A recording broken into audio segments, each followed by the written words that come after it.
going to get there. How did you meet the males? I auditioned for them.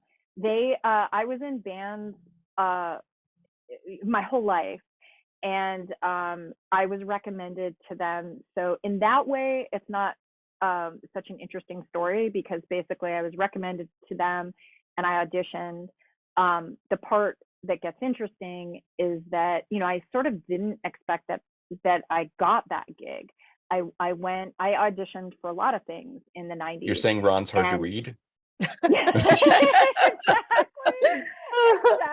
Blast. All right, you know Ron Mail. Yeah, I went and auditioned, and I had no idea I got the gig. And then their manager called and said, "You are gonna, do this festival." And the very first festival I played with them was a summer festival for probably 20,000 people in Paris. And they, had traveled ahead to do press and promote it. And, they also, Russell speaks French, and they lived in Paris. So it was all new to me. And I will always be incredibly grateful to them as artists. I mean, so much of what I learned about, about everything came from them.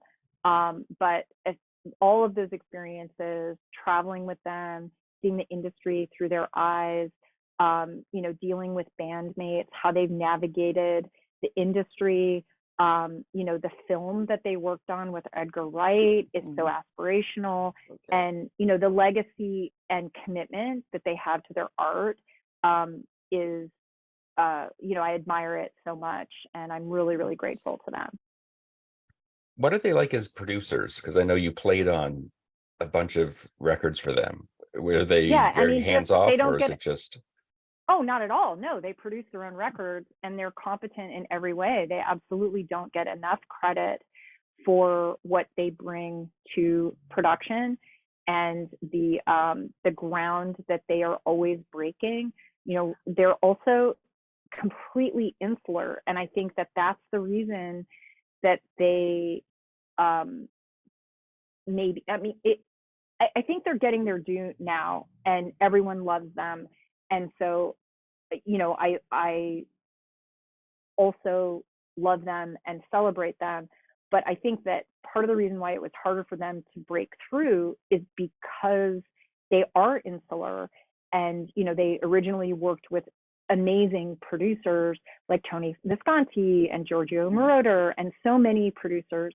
But they learned all of those tasks along the way, and they do that for each other. So they're not relying on other people. And when you are insular in that way, it's harder to break through, and people don't know that you're doing all of that. But yeah, I mean, they're incredibly competent in every way. And, they also, even though Ron composes on a keyboard and Russell is an engineer, they both play guitar, and they both, those early demos that Ron makes of the songs when he's teaching other people to play them, they're complete. It's not like someone else is coming in and taking the bones of something and amplifying it or tweaking it. The phases that they go through are things that they want to explore as artists that aren't related to any kind of A&R, person telling them what to do, or a commercial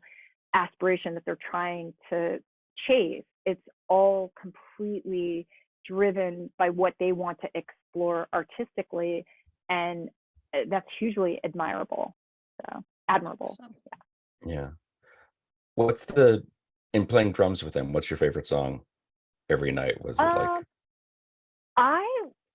Well, there were different phases, and certainly when you're playing a set, you're feeding off of the audience's energy. So the different songs were my favorite, sometimes based on what the audience was reacting to.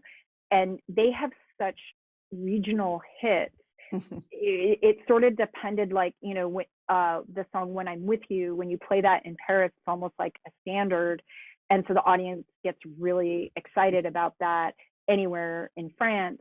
You know, when you're in Germany, when do I get to sing My Way? You know, that song is a massive, right? And then if you're playing in LA, all of that 80s music, I grew up with that.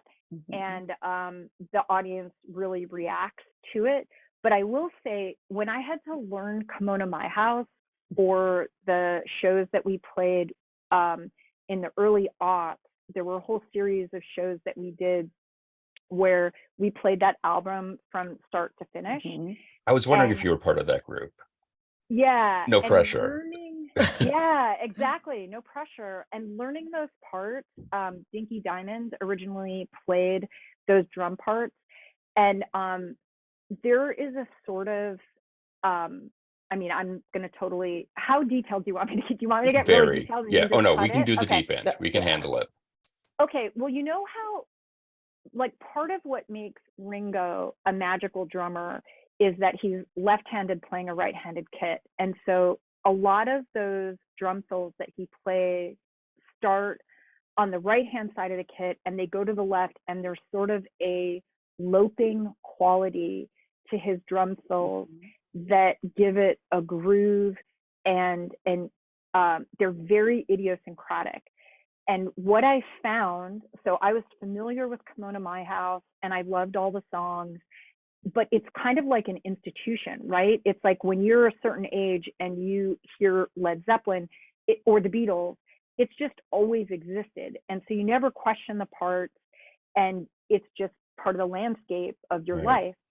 I sort of had that experience with Kimono because I knew those songs. I was familiar with the album. I loved the band, and I took it all for granted. And then when I had to go back and learn all of those drum parts and feel how quirky the timing is on a song, I mean,